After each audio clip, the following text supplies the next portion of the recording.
I've watched it maybe 4 times now. I actually did get really confused. As soon as the Prime Minister finished speaking on Sunday night, there was a flurry of activity online of people trying to make sense of what he'd said. I know that we can use this plan to get us through the next.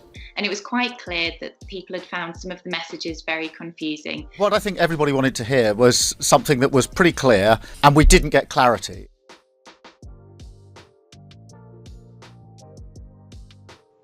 Boris Johnson, in his speech, mainly wanted to get across that it is now okay to return to work in some sectors. And when he was saying it's possible, he means that it is safe to do so that social distancing is being put in place. But also he stressed that to get to work, you should try and avoid public transport. We would now advise people to wear a cloth face covering in enclosed spaces where social distancing is not always possible. Unlimited exercise is to come in from Wednesday.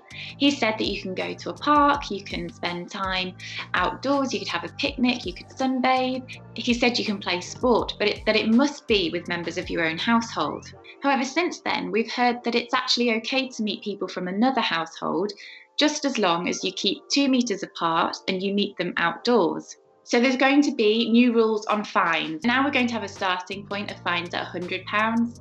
They can double if you have a subsequent offence, and the maximum total is so much higher than it was before. It's going all the way up to £3,200, and those would be for people who repeatedly break the lockdown rules.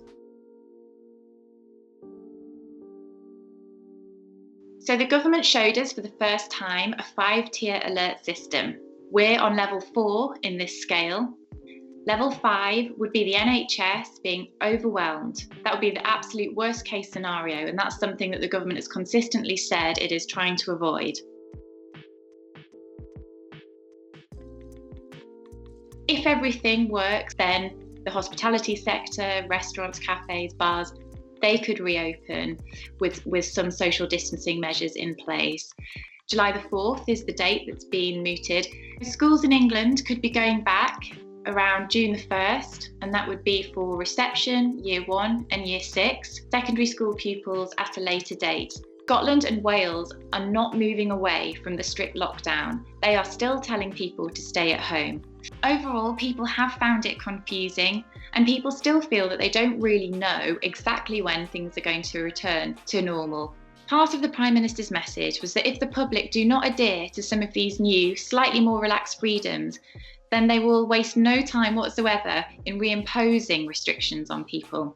So it seems very much to be a test to the public to see how well they stick to these new freedoms, how well people readjust to workplaces. But it will be the case, if that number starts to creep up again, that we'll go back into a full lockdown situation.